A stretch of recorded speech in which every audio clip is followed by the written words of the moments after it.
Children are born absolutely helpless, and from the very beginning they need another person to look after them, to help them. But on top of that, children need another person to help them understand themselves and who they are and what their feelings are and so on. And so that's when the attachment comes in. They need that relationship with another person that can help them go through these very early stages of development. They're absolutely crucial. As much as, food and shelter and water, those relationships are completely essential to survival and to growth. As these relationships develop, they form a template or the way the child sees the world. And basically, as they grow older, they're going to see the world through that template. So everything they've learned about those very early relationships with their carers, can there be another person that is going to come and help me? Is there someone reliable? Isn't someone safe? That's basically, they're going to develop their understanding of the world around them based on that one very crucial relationship that they're going to have as babies. Those very early experiences are formative in such a massive way.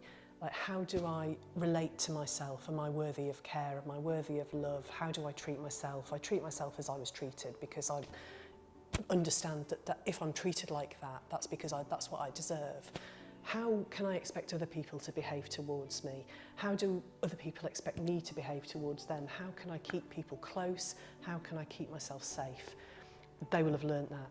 Generalising from that, what's the world like? Is the world the kind of place where people are kind to each other? Is the world the kind of place where we can trust each other? Or is the world a kind of place where, in order to get what I absolutely need, I have to control things? I have to try and control people, I have to control myself, I have to try and control the world. So from that very, very early template of patterns that are formed in that dependent first relationship, people will generalise in a much bigger way, and that will affect them for the rest of their life. I think the important thing is to understand that we need to think about that there were certain things that children had to do to survive. They had to develop strategies from the very, very early age, strategies to keep those around them connected to them in one way or another so that their needs can be met. And this may mean that some children would cry a bit louder because this was the only way to get an adult to come and look after them. Or some other children may have been very quiet, knowing that only keeping the care away would keep them safe.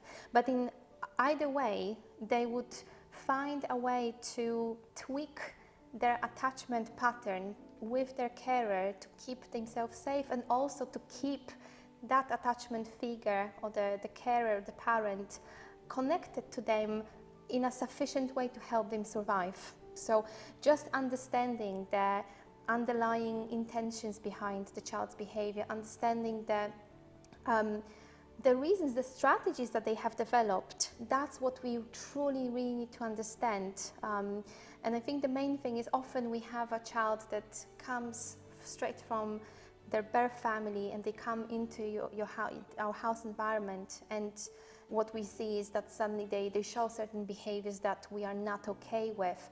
And it is so important for us to think that, well, these behaviors helped them survive. They got them to this point. Those behaviors allowed them to really withstand so much. And trying to crush it, trying to stop it, this is when we need to ask ourselves questions. Well, how helpful is that going to be for the child to take away all the strategies that help them survive?